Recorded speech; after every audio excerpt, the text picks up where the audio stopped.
Ladies and gentlemen, please welcome to the stage the wonderful Andy Stanton.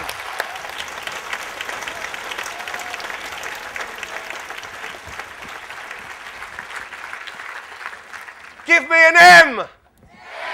Thanks. Right.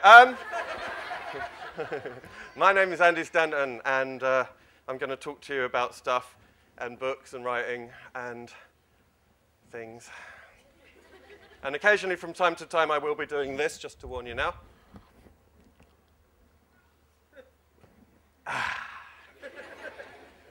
I'll just run that past you again. Absolutely nothing to worry about. It's just me having a little bit of water. What did you do at the Edinburgh Festival? We saw a tramp drinking water. Was it any good? No, it was rubbish. Right, but don't worry if that comes up. It's really nothing to fear at all. Let me make sure I'm speaking to the right sort of people. Hands up if you like to read books. Very good. Hands up if you like to read books under the covers late at night with a torch when you should be asleep. Very good. Hands up if you just like putting your hands up. Hands up if you don't like putting your hands up. Ah, that's weird. Okay. Has anyone seen me talk before? Yeah, do you think I put on weight? No, I have. I really have. That's not funny. That's just sad. People, it's weird because like you come back to see me again, it's just the same rubbish. I apologise in advance. No, I'm going to talk about books and writing and all that sort of stuff. I was thinking about writing and how you start off writing. And when you're at school, you have to write. When I was at school, you had to write news, what you'd done in the week. Does any of you still have to do that? You have to write news, and you have to come up with stuff. And I found my old book from school when I was about 7 or 8, when I was at my parents' the other day. And so this is some of the first stuff I ever wrote. I had to write my news. And I thought I'd read some of it to you because it's quite interesting, the first stuff I ever wrote.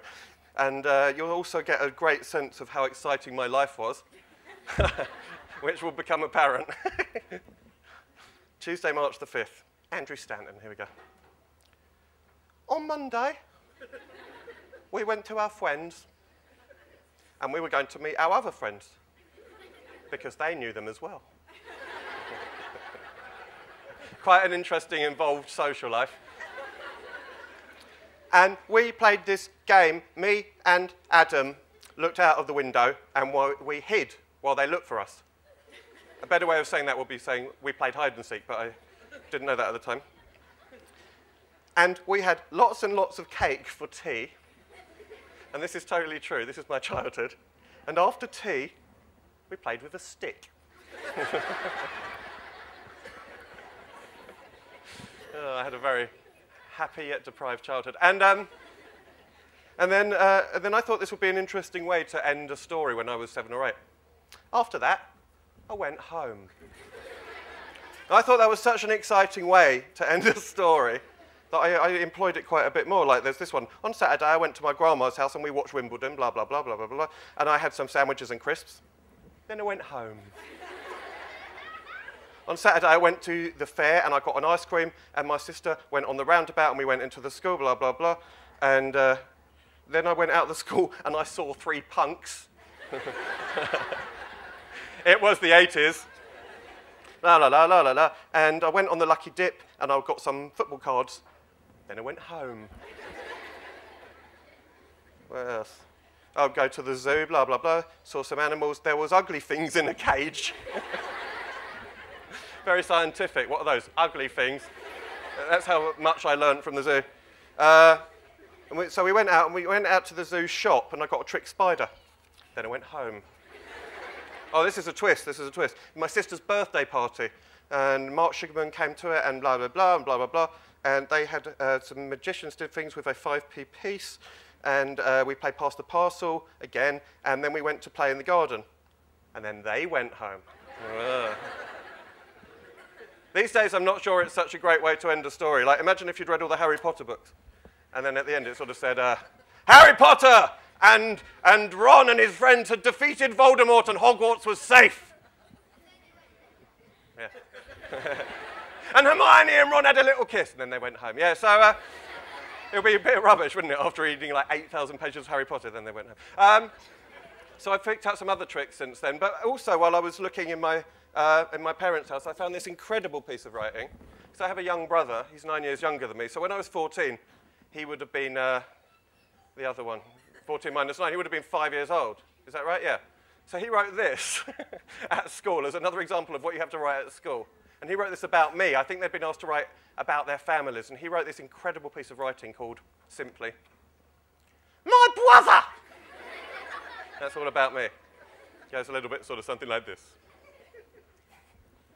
My brother is fat and lazy.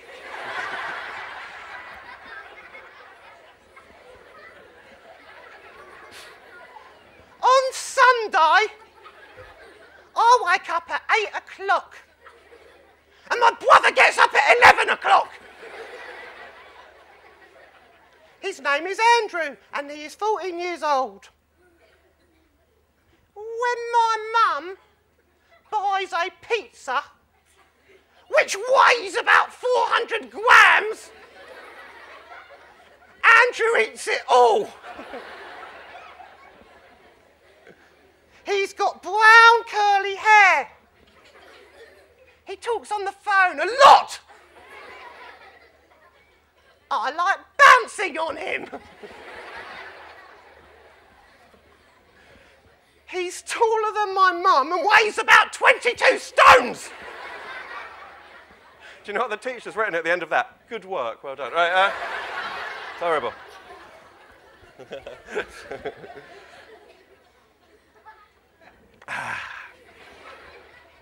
So that's what you have to write at school. When I grew older, I went to do other things after school. You go to out of school. Pretty interesting story. And then you go to university, or you don't. I went to university, I got kicked out. But you don't have to write stuff once you get out into the real adult world. And therein lies the next part of my show, where I tell you how I became the handsome and famous writer, and how I lost all that weight, and how I don't weigh 22 stone anymore. And but I'll talk about that. But I just remember we have a little public announcement. Got this email from Lewis Green. Where's Lewis Green? Where is he? Shout something. Hello. Oh, there you go. I had an email saying, my family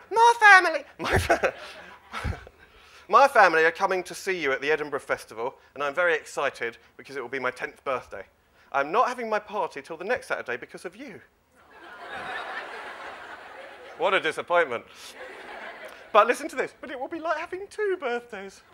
Oh. Can you shout hi to me? Hi! Also, when will the next Mr. Gum be ready? Because I just can't wait much longer. Thanks a lot. We'll talk about that in a moment. So happy birthday to Lewis. Anyone else got a birthday around now? Anyone? Hands up? Yeah, you? All right, stop showing off. We're talking about Lewis. Now, so I thought I'd tell you a little bit about how I come to write my stories, because you must be some Mr. Gum fans in here, I'd imagine. Hands up if you like Mr. Gum and all of that nonsense. Very good. Let's do a little pop quiz. Does anyone know the phrase that Friday O'Leary likes to shout out from time to time? He's got a very crazy phrase. Would you like to shout it out? The truth is a lemon meringue. Lovely. Nice and loud so everyone can hear. The truth is a lemon meringue. Brilliant. Louder. The truth is a lemon meringue. Excellent. Louder. The truth is a lemon meringue. So good. Louder. The truth is a lemon meringue. Don't you shout at me. Get out! The truth is a lemon meringue. From time to time, Friday O'Leary likes to shout out, the truth is a lemon meringue! Let's all hear that after 3. 1, 2, 3, the truth is a lemon meringue. 1, 2, 3. Get out! Right, Pretty good. Pretty good. A lot of kids are dropping a lot of grades in school at the moment because they tend to just work on memorizing Polly's name rather than Battle of Hastings and stuff. Just to recap, Polly's full name then is Jammy Grammy Lammy for Hupper Berlin Stereo EO EO Libs Mnemonica Lestrade Pet de Grespin to Crespin Spespin to Vespin to Whoop to Loop to Brunkle Merry Christmas Lenoir. Yes, Merry Christmas Lenoir. Okay, so I'm going to tell you a little bit about how I wrote my books, because today, of course, the world is full of Mr. Gum books. Look at that. That's what the world looks like today. Wow, fantastic. I wasn't expecting that, thank you. What did the world used to look like? It used to look like this. Yeah, it looks like this. It used to look like that. It looks like this.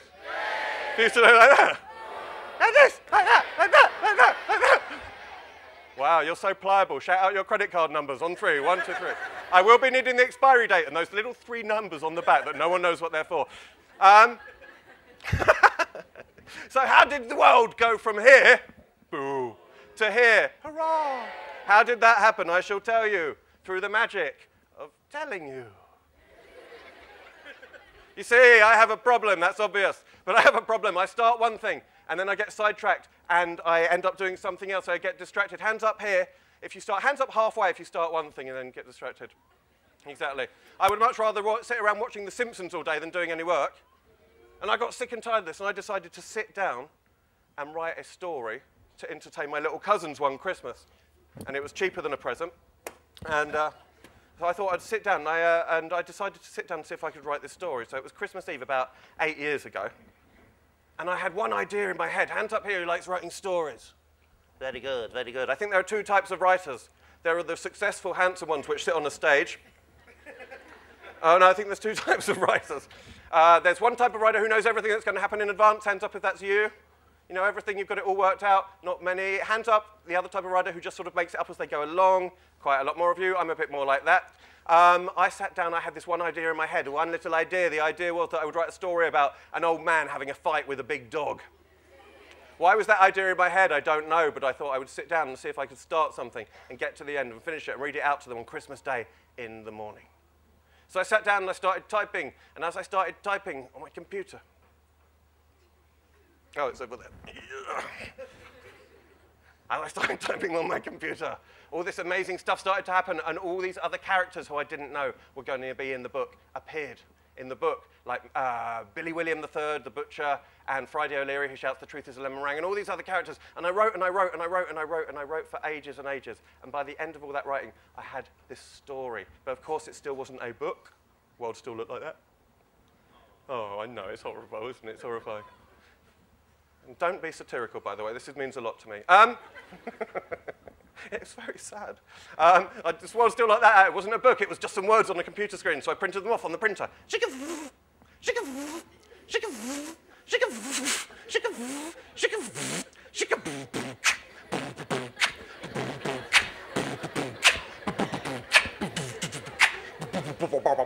Break it down. My name is Andy Stanton. I like to write stories. I write all the stories and I get all the glories. Sometimes I write stories about outer space. And sometimes I write stories about your face. Hello, lovely to meet you. Now, oh, thank you.